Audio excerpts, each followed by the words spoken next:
All right, in this explainer, we're going to talk about something you've probably heard of, but maybe don't fully get: angina.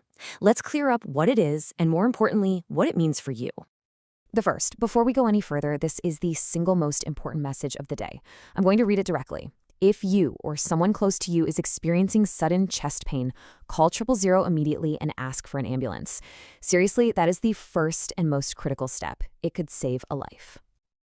Okay, with that absolutely vital safety message covered, let's dive into what angina actually is. The best way to think of it is as a warning sign, a very direct message from your heart that something's not quite right. So at its very core, angina is this temporary feeling of pain or discomfort. Imagine your heart muscle is working really hard, but it's not getting enough fuel, not enough oxygen-rich blood. That feeling you get is kind of like a cramp. It's your heart's way of yelling, "Hey, I'm being starved of oxygen over here." And this is a really crucial point. Angina itself isn't the disease. It's the symptom. It's a big flashing red light signaling that there's very likely an underlying issue with the arteries that supply blood to your heart. Usually, that issue is a condition called coronary artery disease. Now, you might think angina is just one thing, right? Well, it's not quite that simple. There are actually 3 different types, and understanding the difference is absolutely vital for knowing how to react. The 2 most common types you'll hear about are stable and unstable angina. Stable angina is, well, it's predictable. It might show up when you're exercising or under a lot of stress, and then it goes away when you rest or take medicine. Unstable angina, though, that's the one to really watch out for. It's completely unpredictable. It can happen even when you're just resting on the couch, and it is a medical emergency. Then there's a third, much rarer type called variant or Prinzmetal angina. This one's a bit of an oddball because it's caused by a sudden spasm or tightening of your arteries, not necessarily a blockage. And it can happen anytime, even when you're fast asleep. So we've covered what angina is, but what does it actually feel like? And what's really happening inside your body to cause it? You know, when we think about heart issues, we often picture that classic dramatic chest pain. But is that the whole story with angina? Not even close. While that heavy or tight feeling in the chest is definitely a classic symptom, the discomfort can actually spread to your arms, your shoulder, your neck, or even your jaw. You might also just feel really out of breath, tired, sweaty, dizzy, or even nauseous. The thing is, everyone can experience it a little differently. And the cause for all this?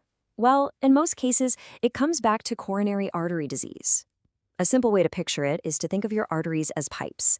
Over time, things like cholesterol can build up and make those pipes narrower, just like a clogged drain. This, of course, reduces blood flow. So when your heart needs more oxygen, that narrowed pipe just can't deliver it fast enough. And that's why angina often gets triggered by things that make your heart work harder. Physical exertion, like climbing a flight of stairs, intense emotional stress, or even just digesting a really big meal can all make your heart demand more oxygen than those narrowed arteries can supply.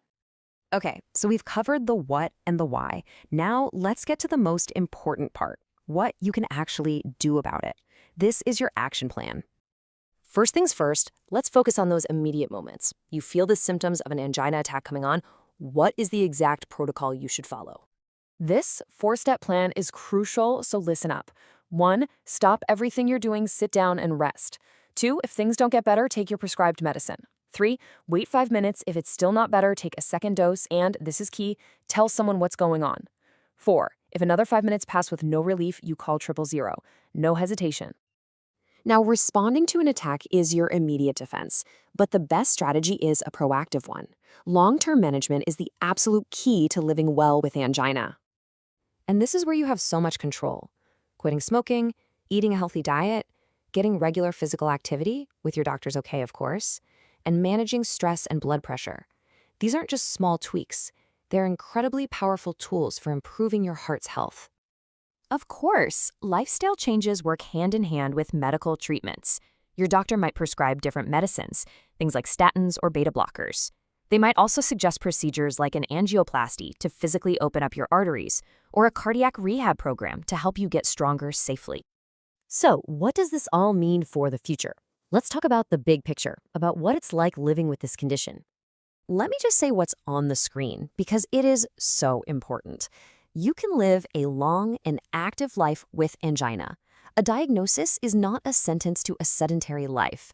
Think of it as a call to action to manage your health proactively. The key here is partnership. It's all about working with your doctor to understand the root cause, create a management plan, and then stick to it. That teamwork is what turns a diagnosis into a manageable part of your life. But we have to end with one final crucial warning. Remember unstable angina, that unpredictable kind? It carries a high risk of heart attack. So you should never ignore chest pain that is new, that's getting worse, or that happens while you're at rest. And that leaves us with a final question for you to think about. Your heart works for you every single second of every single day. So are you giving it the attention it deserves? The single best next step you can take is to be proactive. Talk to your doctor. Ask them about a heart health check. It is the most direct and effective way to understand your risk and to protect your future.